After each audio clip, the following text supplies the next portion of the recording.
بسم الله الرحمن الرحیم. سبق په د کوپر په اقسام د ختمېدو نه بعد اوس دلته فتوا د کوپر کې احتیاط چې دی دا ډېر لازمي دی. زمونږ خلک په دې کې احتیاط نه کوي. فتوی کوپر به کله لګولی شي د هغې حالات موږ ذکر کوو. فتوی کوفر دې باب کې نمبر 1 خبره د رسول الله حدیث دی، لا یرمی رجل رجلا بالکفر، چې یو کس دی بل کس ته په کوپر سره نه رابلي چې دا کافر دی، او الفسوق یا دا دی نه وایي چې دا فاسق دی.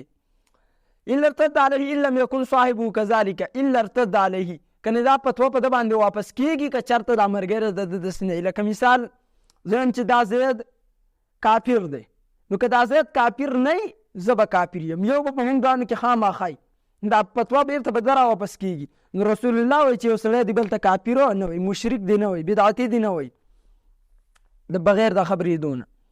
قاضي ابوالفیاض قاضي ابوالفضل ایاز ابن موسی ابن ایاز المالکی رحمه الله وفات 544 فرمائی الشفاء بتعلیق دین المصطفیٰ کتاب کے لأن ادخال کافر فی ملته و اخراج مسلم عنها عظیم فی الدین. مسلمان ته کافر ویل او کافر ته مسلمان ویل دا ډېر غټ امر دی په دین کې، خو که چا عقل کار کوي نو هغه به داسې کار نه کوي. فتوی کوپر تفسیق چې دا فاسق دی دا ذلیل دی، په دې کې احتیاط دا لازمي دی.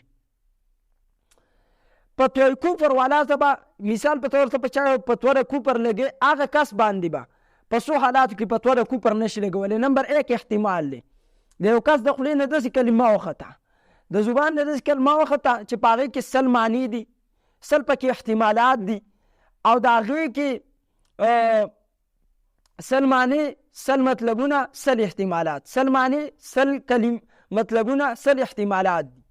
په دې ټولو کې 99 احتمالات دا د کفر دي، یو احتمال د ایمان دی. خو د زبان نه یو کلمه وتلخه د دې مطلب دا نه دی چې دی د بالکل د کفر 99 عقیدې خپلې کړي، که د ایمان یوې عقیدې نه انکار وکړه بیا کافر دی. خو که د زبان نه یو داسې کلمه وخته چې 100 مطلبونه 100 معنی او 100 احتمالات پکې 99 د کفر یو د ایمانی، نو موږ به د ایمان والا مراد آلو، لیکن ده ته به کافر نه وایو. نو ما غلط فهمي باره درې که چې د یو کس 99 عقاید د کفر یو عقیده بغیر د کفر هغه ته مسلمان نه وایو، حالان کې کافر دی.